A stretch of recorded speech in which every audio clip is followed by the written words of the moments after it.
Assalamualaikum warahmatullahi wabarakatuh.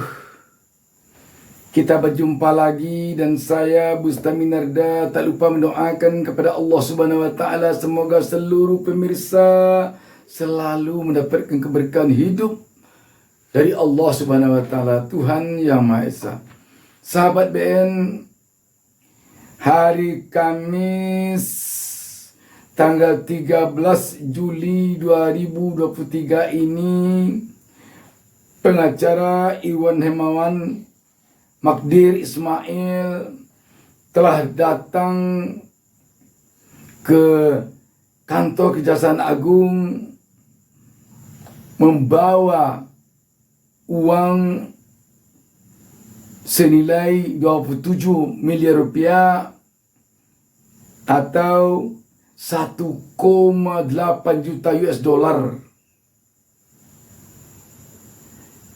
Magdir Ismail adalah pengacara Iwan Hermawan yang tersangkut dalam kasus BTS Kemenkominfo yang diduga dikorup dana BTS itu sebesar 8 triliun. Dana itu tampaknya sekarang telah mengalir kian kemari. Namun ketika menyebut ada dugaan aliran dana itu kepada Menpora Aryo Dito yang dikemukakan oleh tersangka atau sekarang terdakwa Iwan Hermawan, maka tanggal 3 Juli baru lalu Menpora Aryo Dito dipanggil oleh Kejaksaan Agung dan dimintakan keterangannya. Namun tak lama berselang tiba-tiba Magdir Ismail mengemukakan bahwa ada seseorang yang disebutnya misterius mengantarkan dana sebanyak 27 miliar rupiah dalam bentuk pecahan dolar Amerika Serikat senilai 1,8 juta US dollar. Hari ini dana itu yang dibawa oleh Magdir Ismail ke kantor Kejaksaan Agung. Melihat ini tentu publik sudah berbagai macam dugaan-dugaan yang bisa saja berpendar menjadi opini yang sulit dikendalikan. Namun pada intinya rakyat sekarang tentu berkeinginan agar kasus korupsi yang diduga 8 triliun lebih ini bisa tuntas terang benderang, bisa siapapun yang terlibat dalam kasus ini tanpa kecuali apa jabatannya, siapa di belakangnya, kalau dia orang partai dari partai mana dia, kalau dia pejabat di mana dia, harus ditindak tegas, harus diusut tuntas oleh Kejaksaan Agung sampai ke pengadilan. Kalau tidak begitu nanti yang dikhawatirkan jangan-jangan publik beranggapan bahwa Kejaksaan Agung menindak kasus dugaan korupsi 8 triliun ini hanya untuk menjerat Johnny G. Plate yang waktu itu adalah Menteri Kominfo. Dan notabene-nya Johnny G. Plate adalah Sekjen Partai Nasdem. Dan kita tahu Partai Nasdem sekarang ini agak berseberangan dengan kelompok kekuasaan setelah dulu sangat-sangat dekat, bahkan tidak bisa dikatakan sangat dekat, tetapi memang satu kesatuan dengan kekuasaan. Jadi jangan-jangan nanti rakyat menilai hanya gara-gara Partai Nasdem mencalonkan Anies Baswedan sebagai bakal calon presiden, maka dijerat Johnny G. Plate yang sekjen Partai Nasdem dengan kasus ini. Tetapi kalau nanti dibuka semuanya, siapa saja yang tersebut menerima dana ini, diusut tuntas sampai ke pengadilan. Kalau soal membela diri, semua yang disebut, semua yang dikatakan menerima aliran dana ini akan membela diri semuanya. Akan mengatakan tidak pernah menerima semuanya. Sebab dalam sisi hukum juga ada Pamio mengatakan kalau maling itu jujur, berterus terang, mungkin penuh sesak tahanan dibuatnya. Karena banyak maling, dan pada umumnya maling menolak untuk mengakui kesalahannya, maka kadang malah kosong tahanan dari para maling. Kalau nanti siapa yang tersebut namanya kebetulan dia orang hebat, orang kuat, lantas dia datang ke Kejaksaan Agung. Setelah dia datang ke Kejaksaan Agung, diklarifikasinya habis, tentu rakyat akan menjadi beropini yang bersiliweran terhadap hal ini. Dan kepada Magdir Ismail, tentu juga publik berharap agar Pak Magdir Ismail mengemukakan kepada publik terus terang siapa nama orang atau apa identitas orang yang mengantarkan uang yang 25 miliar itu kepadanya atau ke kantornya. Jangan hendaknya Pak Magdir Ismail menutup-tutupi. Sampaikanlah terus terang kepada publik agar publik tidak menerka-nerka. Ini telah banyak terka-terkaan, si ini, mungkin si ini, mungkin si ini. Malah sampai menyebut nama putra sulungnya, Jokowi, Kaisang. Kalau tidak dia yang mengantarkan, lantas tersebut dia, tentu ini akan menjadi susah jadinya. Tetapi kalau Pak Magdir Ismail telah menyebutkan nama orangnya atau identitas orang yang mengantarkan uang itu terus terang, atau uang itu telah dijelaskan oleh Magdir Ismail dari si A, dari si B, publik tidak lagi menerka-nerka, mengira-ngira.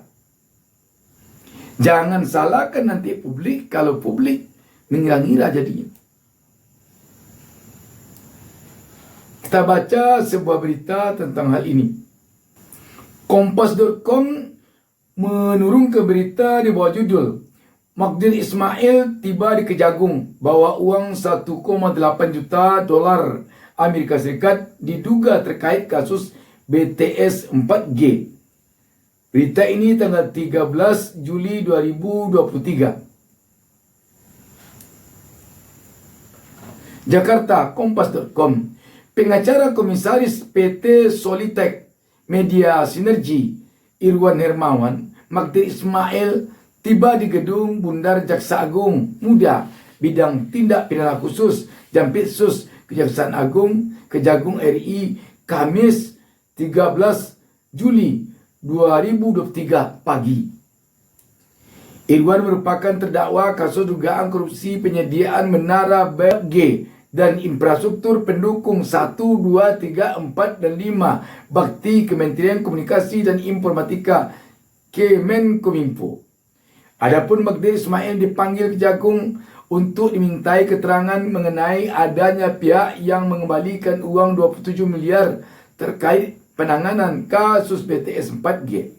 Magdir juga membawa uang tunai berupa dolar Amerika Serikat yang setara dengan 27 miliar rupiah yang diterima dari pihak swasta di kantornya pada Selasa 4 Juli 2023 pagi. Kami bawa 1,8 juta dolar Amerika Serikat. Uang ini akan kami serahkan atas nama Irwan untuk recovery terhadap hal yang sudah pernah dia terima, kata Magdir. Sebagai komitmen ini yang kami bawa, mudah-mudahan ini akan memberi terang, lebih memperjelas posisi klien kami, Irwan, dalam perkara ini. Imbuhnya, rencananya uang miliaran itu bakal diserahkan kepada penyidik Jampitsus hari ini. Diketahui Kejaksaan Agung tengah mendalami dugaan adanya maklar kasus terkait proyek BTS 4G sebagaimana yang tertuang dalam berita acara pemeriksaan BAP saksi. Adapun terkait hal ini, Irwan Hermawan mengaku menyerahkan uang kepada pihak tertentu ketika perkara BTS 4G tengah diselidiki dan dirinya belum menjadi tersangka. Magdir Ismail mengatakan pihak itu mengaku dekat dengan seorang menteri dan aparat penegak hukum. Oknum ini juga mengklaim dapat membantu agar perkara yang ditangani Kejagung itu tidak meluas. Namun, Magdir tidak mengungkap secara lugas siapa pihak yang dimaksud, termasuk menteri siapa yang dimaksud. Sudah proyek mulai jalan, ada sejumlah uang yang diterima kemudian oleh Irwan itu diserahkan kepada beberapa orang termasuk staf Pak Menteri, kata Magdir saat ditemui usai sidang di Pengadilan Tipikor Jakarta pada 4 Juli 2023. Ada juga sejumlah uang yang diserahkan kepada pihak tertentu. Saya masih belum berani untuk mengatakannya secara tegas, tetapi ini juga adalah upaya untuk mencegah agar hal-hal yang berhubungan dengan proyek ini tidak menjadi masalah besar dan meluas, ujarnya. Magdir mengatakan pihak-pihak yang sebelumnya meminta uang itu juga sempat menjanjikan bahwa perkara BTS 4G ini tidak akan dilanjutkan ke Kejagung.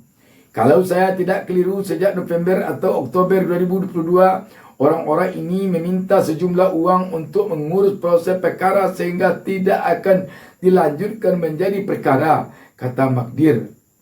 Kejagung sempat membantah uang tersebut terkait dengan kasus dugaan korupsi pembangunan BTS 4G. Sebab Kejagung mengatakan konstruksi hukum peristiwa pidana BTS 4G sudah tuntas. Akan tetapi Kejagung membuka peluang untuk pengembangan ke kasus dugaan perintangan penyidikan atau obstruction of justice terkait temuan uang 27 miliar tersebut. Selanjutnya, terinfo dalam rangka untuk menangani atau mengendalikan penyidikan ada upaya untuk memberikan sejumlah uang. Sehingga dari hal tersebut tampak jelas bahwa peristiwa ini tidak ada kaitannya dengan tindak pidana yang menyangkut proyek BTS paket 1-5. Tutur Direktur Penyidikan Dirdik pada Jaksa Agung Muda Bidang Tindak Pidana Khusus Kejagung Kuntadi, Senin 3 Juli 2023. Kuntadi pun mengatakan pihaknya akan membedakan kedua kasus tersebut. Kejagung periksa Menpora.